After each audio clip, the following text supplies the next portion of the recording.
Seja muito bem-vindo ao 4º episódio de Enquanto o Positivo Não Vem. O meu nome é Fernanda Schwedt Gaspar, eu sou psicóloga clínica com especialidade em psicologia da reprodução humana. Eu sou o Dr. Gaspar, médico ginecologista obstetra com foco na infertilidade conjugal. E hoje convidamos a doutora Marina, nutricionista e especialista em nutrigenética, para responder uma das perguntas que provavelmente é o que ela mais escuta. A mulher acredita que a infertilidade começa no útero. Mas eu lhe pergunto, doutora Marina, será? Antes disso, se apresenta pra gente, mas responde essa pergunta o mais rápido possível. Primeiramente, é um prazer estar aqui com vocês hoje, um privilégio participar desse podcast e trazer muitas informações para os casais tentantes. Eu sou Marina Guglielmo, nutricionista nutrigeneticista, e hoje eu gostaria de falar para esses casais, respondendo essa pergunta o quanto antes para você. Hoje eu tenho 16 anos de experiência como nutricionista e vejo a prática da nutrigenética revolucionando os positivos na clínica, nos atendimentos. E essa pergunta intriga bastante, porque a gente pensa muito nos óvulos, mas a gente tem que pensar também na questão do espermatozoide, porque é 50% que depende, e pensando na fertilidade do homem e da mulher, e o intestino está muito relacionado a essa questão da infertilidade e muitas das causas, às vezes, não é pensado, Então, acaba se pensando muitas vezes em FIVs e tratamentos, mas nunca se olha para o intestino dessa mulher e também desse homem, Então, muitas desordens hormonais começam ali pelo esse intestino. Então, o aumento do estrogênio, uma diminuição da progesterona e também uma causa de uma disbiose, um desequilíbrio das bactérias boas e ruins e a presença de alguns fungos nesse intestino é capaz de fazer uma infertilidade. Inclusive a produção também de histaminas, às vezes a paciente apresenta dermatites na pele, que acha que pode ser uma alergia alimentar, mas não, tem fundo no intestino também. Então, doutora Marina, já tem vários sinais assim que vão acontecendo aí no corpo da mulher, que ela precisa cada vez mais ficar atenta quando o assunto é intestino. Hoje se fala muito, às vezes dá até a sensação que acabaram de descobrir que a gente tem intestino. De tanto que se fala, mas todas essas correlações que estão acontecendo em relação à fertilidade, esses sinais, que você coloca aqui pra gente, dessa dermatite, o que mais essa mulher precisa ficar atenta? Aparência, talvez, aí do que o Gaspar sempre fala, pra paciente. Como é que tá o seu? O seu número 2, quem não sabe é o cocô, tá? Então a gente vai usar essa simbologia. É muito comum, dentro da anamnese, Marina, a gente perguntar como é que é o número 2. E muitas mulheres, pasmem, elas não observam, nem a mulher, nem o homem, elas não olham, e é muito importante. Às vezes você fala, como é que é seu intestino? É normal. Quantas vezes você vai no banheiro? Eu vou 2 vezes por semana, isso não é normal. Ou então, é normal, eu vou 4 vezes por dia, também não é normal. E o que a gente hoje, vocês ouvem com muita naturalidade, dizendo que o cérebro o intestino é o segundo cérebro. Nós hoje vamos além. O intestino é o segundo ovário, o segundo testículo e o segundo útero. Muitas das doenças que causam infertilidade, como endometriose, síndrome dos ovários policísticos, a causa inicial começa no intestino, processos inflamatórios. Então, se nós não irmos na causa e apenas no efeito, a gente não vai reverter o potencial dessa mulher, a gente não vai parar essa doença inflamatória, que é a endometriose, que é a SOP, e vai ser muito difícil você resgatar a sua função máxima dessa mulher em relação a uma possível gravidez natural. E o pior que essas pacientes elas acabam indo para as clínicas de fertilização, fazem fertilizações in vitro e não conseguem o sucesso. Por quê? Porque ninguém parou para olhar o intestino dessas mulheres. Não é isso, doutora Marina? Exatamente. São pequenos sinais do dia a dia. Hoje até ensino isso para minha filha, que tem 5 anos, para ver o número 2. Ela pergunta, mamãe, tá tudo certo com o meu número 2? Filha, tá tudo bem. Mas o aspecto desse número 2, se essas fezes estão bem formadas, se está bem hidratada, a gente consegue ver se está muito desinformada essas fezes, uma diarreia crônica, porque às vezes as pessoas convivem achando que isso é normal no dia a dia. Então, comeu, almoçou e vai instantaneamente no banheiro, isso já é um sinal de atenção. Então, esses pequenos sinais do dia a dia, já quando vem para o consultório, a gente já olha com outros olhos e começa a investigar essa desbiose intestinal, essa inflamação de baixo grau que impacta diretamente nessa fertilidade. E muitas vezes, Marina, você falou na desbiose. A desbiose é o menos grave, né? Quando ela tem já a síndrome da hipermeabilidade. Explica para as pessoas que estão acompanhando, né, aqui com a gente, esses casais que estão em busca do positivo, o que é essa síndrome da hipermeabilidade, o quanto isso pode repercutir na vida dela. É muito comum nós recebermos as pacientes e ter aquele fator antinuclear alterado, que já é um sinal, né, que está para vir futuramente, né, uma doença autoimune.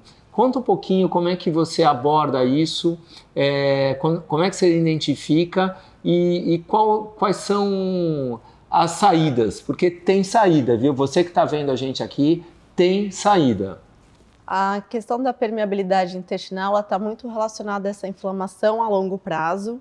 Então, muitas vezes o paciente vai sentir um estufamento crônico e acaba comendo o glúten, a lactose, que são moléculas grandes, e começa a sentir desconforto. Só que acaba não correlacionando com o que está comendo. E acaba, na rotina cotidiana, do dia a dia, deixando de lado essa questão. Porque acha que é normal, só que não é normal. Nosso intestino, quando ele está inflamado, ele tem essas vilosidades intestinais. A partir do momento que acaba inflamando, fica uma borda escova careca. E essa inflamação crônica perde todas essas vilosidades e a proteção desse epitélio intestinal, né? Dessas células boas e bactérias boas também. Então, se come o glúten, a lactose, que é uma molécula grande, acaba que distendendo, se sentindo estufado, indo muitas vezes no banheiro, aquele número 2, a hora que o paciente vai olhar, não está legal. Então já são sinais dessa permeabilidade intestinal. E hoje no nosso consultório, na prática clínica, a gente já vê esse sinal e sintoma e já pede os exames de precisão. Então a gente vai pedir um coprológico funcional para ver se está tendo uma absorção boa de gordura nessas fezes, se está conseguindo digerir bem carboidratos e proteínas, porque faz total diferença nessa questão da permeabilidade intestinal. E se tem uma presença de fungos também, piora mais ainda o cenário.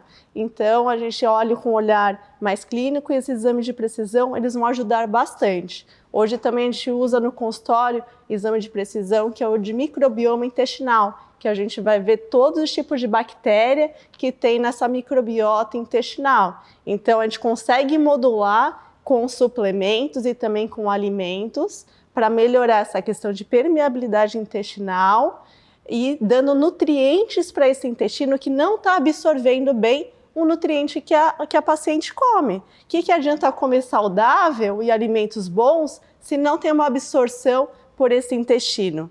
Então a gente tem que dar nutrientes essenciais como selênio, o ferro, tudo isso vai impactar. Então às vezes não adianta dar uma suplementação via oral, precisa ser uma suplementação injetável, que a gente faz bastante na clínica. Então tudo isso vai colaborar para a melhora da performance dessa paciente como um todo. E esse coprológico funcional que você coloca, é até importante a gente reforçar a diferença para aquele exame comum, que é o parasitológico de fezes. Explica pra gente um pouquinho a diferença, porque talvez quem está assistindo a gente agora pode pensar, eu já fiz exames de fezes e tá tudo bem, mas não é esse exame que a gente está falando. Exatamente, ótima pergunta, doutora Fernanda. Então, a diferença entre eles é que um vai fazer um marcador se tem parasitas no intestino. E esse marcador, ele é pouco sensível. Às vezes o paciente tem até o parasita, só que não aparece nesse exame de fezes. E nesse coprológico disfuncional, a gente pode associar esses dois exames juntos, mas a gente tem um olhar mais crítico no exame de precisão do coprológico funcional, porque ele vai dar mais informações para a gente. Não basta ter um parasita, né? Você tem que tratar o intestino como um todo. E tem uns marcadores no sangue, né, que são os eosinófilos, se eles estão aumentados, a gente já consegue ver se é uma parasitose. Às vezes vem um falso positivo, um falso negativo, a gente consegue ver por esse outro marcador, e também pode ser uma alergia alimentar. Então, com todos esses exames de precisão, mais os exames de sangue minuciosos que a gente acaba pedindo, a gente consegue ter um olhar macro do que está acontecendo com esse paciente. Como o FAN reagente. Se der um FAN reagente para esse paciente, que é de uma doença autoimune, às vezes aparece só o primeiro marcador, a primeira casquinha, que é o núcleo dele, que já mostra que tem essa desbiose intestinal. Então, junto com todos esses marcadores dos exames de sangue, dos exames de precisão, a gente consegue ser muito assertivo nessa fertilidade do casal como um todo. É muito comum, durante a investigação, conversando com o casal, falar, como é que é a sua alimentação? A coisa que eu mais escuto é assim, eu como bem, doutor. Então o que é comer bem para essa pessoa é muito relativo, né? E é o que a Marina falou, nós somos não só o que comemos, mas o que reabsorvemos. E muitas vezes, por uma desbiose, por uma síndrome da hipermeabilidade, essa mulher tem uma coisa chamada fome oculta. Então, todas as pacientes que estão em busca do positivo, não só a mulher, mas o homem, eles devem fazer uma coisa chamada bioimpedância. Na bioimpedância, a gente vai, juntamente com outros exames, saber como está realmente a nutrição dessa mulher. É muito importante que essa mulher tenha massa magra. É no músculo que estão as mitocôndrias. É nas mitocôndrias e no músculo que vão ser gerados os hormônios, tanto para o homem quanto para a mulher. Então, conta para mim, Marina, que muitas vezes, por exemplo, uma consulta na Clínica Gaspar Saúde Integrado é sempre um casal, né? Não dá para tratar de infertilidade conjugal se não for o casal. Essa consulta vai durar 1h30, às vezes 2 horas. Então, esse casal, quando eu identifico, e eu vou dizer que isso é 70% das vezes, porque a maioria das vezes as pessoas chegam por ter passado em outros médicos, em clínicas de fertilização in vitro, e elas vêm com um diagnóstico que nós não aceitamos. Infertilidade sem causa aparente. Para mim, isso é ignorância médica. Então, a infertilidade sem causa aparente, de 0 a 10, 8 vai estar no intestino dessa mulher, né? Ou no intestino de ambos. Então, como é que nós trabalhamos? Nós trabalhamos integrados. Esse casal muitas vezes já sai da minha sala, vão para a sala da doutora Marina, e ela fica mais 1 hora, 1h30, e ela volta depois, doutor, paciente te contou isso? Falei, não. Paciente te contou aquilo? Não. Porque para ela, aquilo é normal. Mas como a Marina é uma especialista, ela já tem esse foco, ela vai extraindo informações que para aquela mulher, para aquele homem, é normais quando não são. E aí a gente consegue, que é o que é mais gratificante, melhorar a qualidade de vida daquele homem, daquela mulher, para eles, a partir daí, se planejar para ter um filho saudável, né? Conta um pouquinho como é que é, né, esse nosso trabalho, quanto é gratificante para você. Além disso, como nutrigenética, você hoje dá atenção, que você esclarece a importância de tudo isso para esses filhos serem futuramente saudáveis, que a importância disso para não ter um filho com TEA, que é o transtorno do espectro autista. Muitas vezes você identifica isso no casal. Hoje que tem exames, conta um pouquinho do teu dia a dia, desse trabalho integrado, quanto é gratificante. Se você quiser compartilhar algum case com a gente. Hoje o trabalho integrativo ele faz um ponto crucial. Não dá para trabalhar de outra forma hoje em dia. Por quê? A gente precisa entender esse casal como um todo, em todo o seu estilo de vida, em todo o tipo de medicina que ele já passou anteriormente. E a gente acaba quebrando na clínica toda essa medicina prévia anterior, né? Então, junto com a nutrição, a gente consegue integrar esse paciente e acolher de uma outra forma, né? Então, a gente precisa, quando os casais chegam, eu faço uma consulta muito discutativa.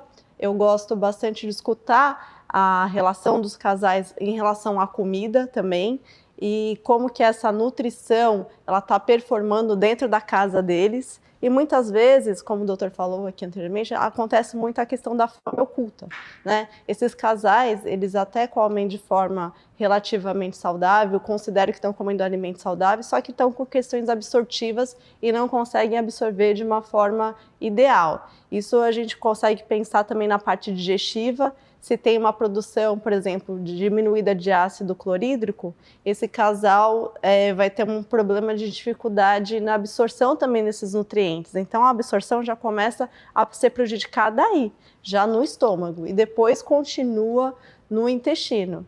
Então, a gente tem esse olhar mais integrativo e faz total diferença, né? Então, tem casos que a gente já usou o exame genético também e já tivemos resultados muito positivos. Tem um caso específico de uma paciente que ela estava buscando um positivo, o casal estava buscando um positivo, e ela fez o exame genético na clínica e foi identificado várias questões, né? Ela tinha praticamente uma doença celíaca lá instalada, tinha uma sensibilidade ao níquel, que é um metal pesado que está presente nos alimentos, tinha sensibilidade à lactose, né? E ela nunca tinha excluído, ela tinha uma dermatite ela tem, né? Uma dermatite que hoje está um pouco mais controlada, né? Com o tratamento que a clínica vem fazendo, mas ela também tem um gatilho emocional muito forte. Esse aumento do cortisol também impactava na fertilidade dessa mulher. Então, nós tivemos, com o laudo do exame genético, uma precisão para poder tratar dessa paciente, e 2 meses depois que ela fez esse exame, fizemos ajustes com injetáveis na clínica, com o Dr. Gaspar, e também com toda a parte nutricional, veio positivo desse casal. E esse caso é interessante, que olha como é a crença, né? Ela já aceitava isso na vida dela. Eu falo, para mim isso é normal. Como se fizesse parte. Faz da vida dela, né? Você pode até trazer mais detalhes de quanto tempo... E foi difícil de mostrar para ela que se ela não mudasse isso, ia ter uma maior dificuldade para engravidar. Sim. Então esse amor já pelo futuro bebê, que hoje ela está grávida, está em acompanhamento, fez com que ela aceitasse, né? Foi um trabalho integrado. Foi um trabalho, e ela já vinha muito resistente, porque ela já tinha passado por muita coisa previamente, né? Então já tinha feito muitos exames. Quando nós falamos de fazer mais exames, ela sentiu até um pouco amedrontada ali, mas foram exames que foram muito essenciais para a gente conquistar o positivo, né? Fez toda a diferença. E ela teve comigo essa semana, e uma coisa interessante, ela está se permitindo, como toda grávida se permite, a comer. Falou, olha, você pode até fazer isso, né? Mas veja bem, se você, né? Aí entra a epigenética. Depois eu vou explicar um pouquinho, nós vamos explicar para você o que é epigenética. O que você tem começou, essa sua dermatite, quando a sua mãe estava no útero da sua avó. Se você não continuar com as mudanças, se for uma menina, ela vai poder herdar isso de você. Você quer isso? Eu levei para ela um conflito e um ponto de reflexão. Por quê? A epigenética hoje é importantíssimo nas nossas vidas, né? Então, até então, achava-se que nós herdávamos dos nossos familiares toda a parte genética, DNA, e isso hoje é uma inverdade. A gente herda em torno de 10 a 15%. O que eu quero dizer com isso? Eu posso mudar essa herança na minha vida, eu posso inibir a ativação desses genes ou ativá-los. Nós estamos aqui num ambiente, certo? E esse ambiente ele foi entregue como se fosse um salão. E a nossa equipe decorou esse salão, por sinal, maravilhosa equipe, parabéns. O salão é o que eu herdei da genética. O que eu decorei, o que a nossa equipe decorou é a epigenética. É o que eu comi, é o que eu não comi, é o que eu inalei, o que eu não inalei, o que eu pensei, se eu tive uma rejeição ao meu filho, se eu não tive, se eu usei drogas. Isso é que vai fazer a diferença para aquela doença que ancestrais, a parte genética dos meus ancestrais, que ela se manifeste ou não no futuro. Então isso é muito importante para você, mulher, que tem como objetivo o positivo. Então hoje nós vivemos a a década do autismo. Saibam, esses pais têm o DNA. A epigenética está fazendo com que eles se manifestem. Então, se você olhar para o pai ou para a mãe, né, depois eu quero que você fale um pouco dos exames genéticos, provavelmente um deles carregam, e durante a pré-concepção ou durante o pré-natal não foram tomados cuidados e essa criança, né, suplementação e outras coisas mais, acabou manifestando esse gene. Conta um pouquinho da epigenética, disso que eu estou falando para quem está vendo a gente, ouvindo a gente. Sim, a programação metabólica, como um todo, ela é muito importante, né? E ela que vai fazer a percussão desde o primeiro momento da gestação, do feto, da parte de neurodesenvolvimento, vai fazer toda essa formação bem desenvolvida, a parte de metilação que acontece, essa replicação de células que acontece com muita intensidade no começo da gestação. E essa programação metabólica, ela se estende até depois do nascimento do bebê, né? Continua com a amamentação, continua com uma introdução alimentar, com o cuidado dessa microbiota intestinal desse bebê no útero, mas também depois da gestação. Essa microbiota, ela deve ser cuidada até 7 anos de idade, então tudo isso vai ter impacto. E pensando em casais que já têm na família alguma questão de transtorno do espectro autista, a gente já olha com uma atenção diferenciada. Se já tem um filho, esse filho pode fazer hoje um exame que chama exoma, porque ali já vai vir o sequenciamento de que tipo de alteração do espectro autista que ele carrega geneticamente, para pensar numa outra gestação. Hoje a gente tem a medicina já nessa precisão e a gente precisa se apropriar disso, né, na nutrição e na medicina integrativa para ajudar esses casais. Agora, se não tem um fator de risco, essa programação metabólica de diminuir essas inflamações de leve impacto ao longo de toda a gestação já faz muita diferença. Então, esse cuidado na fertilidade, nessa tentativa de engravidar com qualidade, uma gestação muito bem assistida nos 9 meses vai mudar totalmente o destino dessa criança.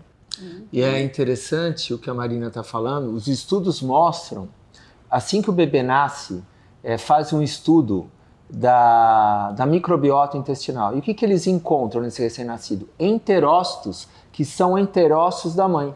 Então, a partir do momento que o bebê está se desenvolvendo dentro do útero, a microbiota da mãe é que vai colonizar a microbiota desse bebê. Então, aí a importância dessa conscientização de você que está em pré-concepção, que você está grávida, fazendo pré-natal, dar atenção a isso. E Marina... Só uma adendo, doutor. Lógico. Então, e hoje a gente usa o quê? Os probióticos durante toda a gestação. E essa modulação dos probióticos dando para essa gestante, a gente já modula o intestino desse futuro bebê que vai nascer e também ele vai prevenir algumas alergias alimentares, inclusive algumas rinites. Então, a importância de fazer um rodízio de cepas durante a gestação vai melhorar essa programação metabólica. E o que a Marina está trazendo aqui é uma informação muito grandiosa e rica, que é a medicina de precisão. Não dá mais para fazer tentativa e erro. Eu sempre falo que o caro é que não dá certo. Então, esses exames, a nutrigenética, ela veio para ficar. Tanto do ponto de vista aqui, que a gente está falando, em busca do positivo, mas para o futuro, né? Então, assim, há pouco tempo um amigo chegou, fui lá no HCOR e fiz o meu check-up. É mesmo? E como é que tá? Tá tudo bem. Então você vai voltar o ano que vem para se não vai ter câncer, ou se não vai ter nenhuma doença cardíaca? Falei, então isso não é prevenção, isso é rastreamento. Prevenção é esses testes genéticos que vão dizer, olha, meu pai tem Alzheimer, minha mãe tem Parkinson, qual é a chance que eu tenho disso e o que eu preciso comer e o que eu não devo comer para não ter essas doenças. Então, fala aqui, coloca aqui para gente a importância dessa nutrigenética, não só para o casal que está em busca do positivo, mas para aqueles que estão ouvindo e tem essa história familiar, ou o pai ou a mãe, ou teve um infarto precoce, o pai, da importância desses exames, porque são eles que vão te dizer o que realmente você precisa colocar no teu corpo. E hoje, cada vez mais, né, nós sabemos que está difícil comer alimentos saudáveis, né? O solo brasileiro ele é pobre em magnésio, ele é pobre em selênio. Então, me passa aqui a tua experiência do teu dia a dia na nutrigenética. A nutrigenética, como o doutor falou, veio para ficar. E hoje a gente tem vários exames de precisão, mas um dos mais completos em relação à prevenção e longevidade é o nutrigenético. É um exame que você vai conseguir ver 303 genes e você vai conseguir ver o painel de cardiovascular, o painel para predisposição a diabetes. Então, você consegue modular todos esses genes, esses polimorfismos genéticos, para melhorar a questão da longevidade, né? Fazer realmente um plano de vida personalizado, baseado no seu DNA. E isso faz toda a diferença, né? Então, a gente consegue ver a questão da suplementação, voltando na questão das tentantes, né? Uma tentante hoje que faz uso de ácido fólico, mas tem uma mutação genética no perfil do folato, ela não pode usar ácido fólico. Ela precisa usar o metilfolato, que é a forma ativa. A única forma de conseguir na natureza o metilfolato é por fonte dos vegetais verdes escuros. Mas para uma tentante, a gente precisa uma suplementação mais alta, então a gente precisa usar doses mais altas desse metilfolato, da forma ativa. Isso vai ter um impacto muito importante na repercussão da fertilidade uterina. Em contrapartida, tem algumas que a gente não pode usar tanto metilfolato. Exatamente, então, que aí vai fazer uma supermetilação. Então é o que eu falo sempre, como é que você pode ir na farmácia comprar uma fórmula se você é única no universo? Seja isso num suplemento, seja isso num probiótico. As coisas têm que ser individualizadas, não é isso, Marina? Exatamente. Não dá para colocar também um probiótico para qualquer um. Se você já está com uma distensão abdominal e começar com probiótico, vai piorar. Eu falo que o probiótico é a cerejinha do bolo depois que você fez todo o tratamento. Não dá para começar com ele. Em relação ainda aos testes genéticos, voltando um pouquinho. Então, a gente consegue ver também até a predisposição até um Alzheimer precoce. Então, a gente consegue ver questões de saúde mental, em termos de ansiedade, também consigo ver em termos de compulsão alimentar, se tem uma predisposição até uma obesidade, se é um perfil de paciente que é mais beliscador. Às vezes não é só uma resistência insulínica, ele já tem uma questão genética que já faz ele ficar procurando o alimento em todo o horário do dia. E esse teste me diz isso, até em questão de paladar. Se ele tem uma preferência para um paladar doce, salgado, e com essa informação genética, eu consigo até melhorar a questão do paladar dele. Então, se é um paladar mais doce, eu vou incentivar ele comer um pouco mais de azedo, de cítrico, para mudar esse panorama. Então, a gente acaba tendo uma visão ampla de um paciente como um todo, que faz toda a diferença para fazer um plano de vida, de pensar na prevenção de exames que esse paciente tem que fazer ao longo da vida,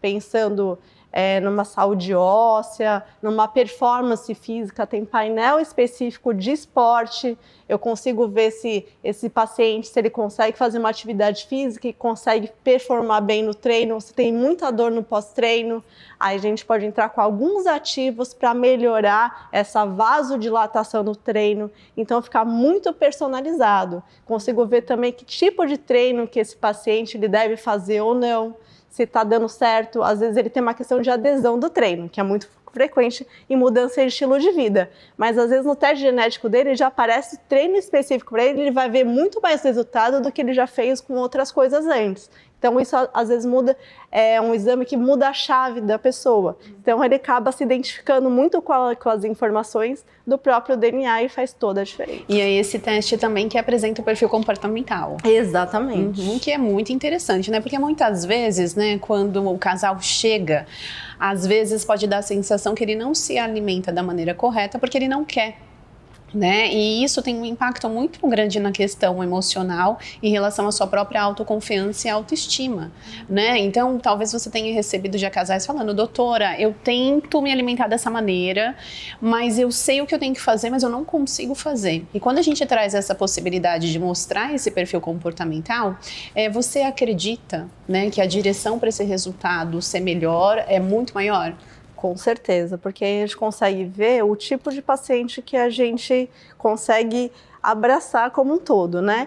Então, a gente consegue ver se esse paciente tem uma Conte lenta ou uma Conte rápida. Ela é um marcador que aparece no exame genético que ela determina o perfil mental da pessoa. Então, vai me dizer se a pessoa ela fica mais em estado de alerta, se é uma pessoa que ela procrastina um pouco mais, e se ela depende da dopamina ou da serotonina. Então, você que está ouvindo a doutora Marina, não é o estresse. Todo mundo é o estresse, é meu trabalho, é a minha sogra, é a minha esposa, é em busca do positivo. Não, tudo começa no seu intestino. Se você é assim, se você tem uma personalidade que acha que você tem uma personalidade forte, explosiva, muitas vezes é pelo que você está comendo, é porque você tem uma sensibilidade histamínica e não pode tomar café. Tem uma sensibilidade à cafeína, e aí você vai no médico, ele te dá um pré-treino cheio de cafeína. Então, você que está ouvindo esse podcast, que é em busca do positivo, ele é muito mais que isso. Ele é estilo de vida, saúde e autocuidado. E uma coisa muito importante, né, a gente fala também nesse exame genético, a gente consegue ver esse perfil da cafeína, né? Se o paciente, ele vai ter o quê? Um gatilho, quando ingere a cafeína, demora muito mais para metabolizar essa cafeína do que outras pessoas. Isso a gente consegue ver pelo marcador genético. E se a gente coloca um pré-treino para uma pessoa que não tolera cafeína, a gente vai estar prejudicando quem? As mitocôndrias, esse combustível que precisa para o treino. Então, a gente está fazendo o efeito reverso. Ou aquele paciente que se sente cansado o dia inteiro, né, e toma muito café. Em vez de melhorar, a gente está piorando todo o cenário. Então, às vezes, tirando esse café desse paciente, já melhora a vida. E ele estava achando que o café era o combustível. Mas não, a gente tem que ativar essas mitocôndrias para elas trabalharem de uma forma melhor. E no exame genético a gente consegue ver todos esses perfis, a gente consegue fazer um recorte de tudo e encaixando um quebra-cabeça.